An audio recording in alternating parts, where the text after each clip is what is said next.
Hi everyone, I am Lindsay. I am a doula and childbirth educator with June, and today we are going to talk about the stages and phases of labor, not just from the viewpoint of the changes that are happening in your body, those physiological changes, but also from the viewpoint of understanding the process so that you can time getting to your place of birth, not too early and not too late, as well as to learn to pace yourself, particularly if this is your first baby.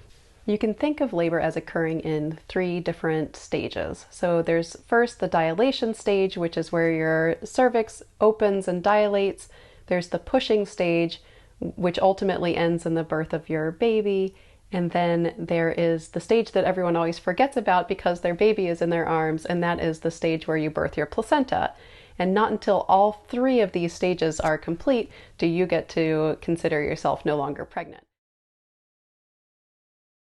So let's talk about this first stage of labor, dilation. So just to further confuse things a little bit, the first stage, that dilation stage, can be thought of as occurring in 3 different phases. So there's the early phase of labor, there's the active phase of labor, and there's transition.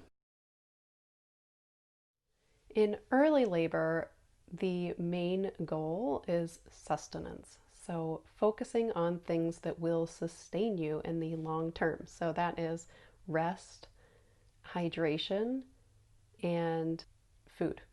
So when we talk about hydration in labor, then usually water is okay, but also having a source of electrolytes will properly hydrate your body so that your muscles have the energy to continue doing this work. You're basically warming up for a marathon at this point. So this warm-up period can come with a lot of emotions for people. Some people feel excited, some people feel nervous for what's to come. So the obstetrician's definition of early labor is usually 0 to 6 centimeters. So someone who's having contractions, they may be irregular in timing or starting to get on a pattern.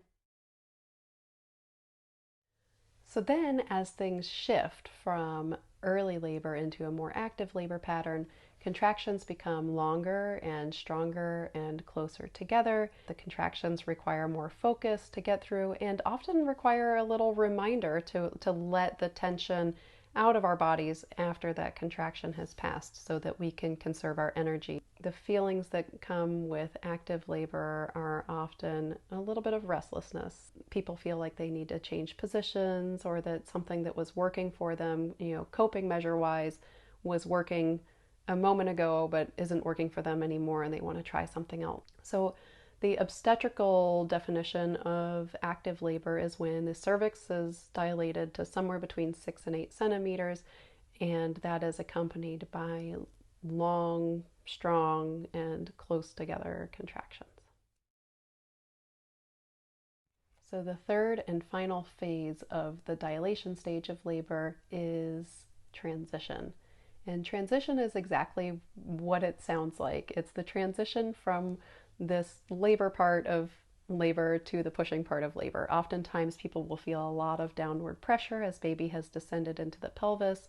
The cervix finishes dilating, so it goes from about 8 centimeters to 10 centimeters in dilation. And as baby puts pressure on the pelvic outlet, people oftentimes get a surge of hormones, of adrenaline that says, get ready to push. So it can be accompanied by feelings of agitation and nervousness and excitement and feeling hot and cold at the same time, feeling thirsty. So as things then shift from that active transition phase of labor where there's a lot of downward pressure, once it's time to push, then that pressure becomes even more pronounced. And oftentimes people feel like pushing is just reflexive because that pressure is so intense they don't know what to do except bear down against it. Sometimes that feeling is different, depending whether or not there's anesthesia on board. It is normal for a first-time parent to push for 1 to 3 hours. It takes a little while to rock the baby under the pubic bone if it's your first baby. So the feelings that are associated with the pushing stage of labor, most often excitement and sometimes a little bit of relief. Finally, there's birth. And, so after some time of pushing, then it becomes apparent that baby's head is crowning, and at that point then it is a very short time until your slippery little baby is up in your arms.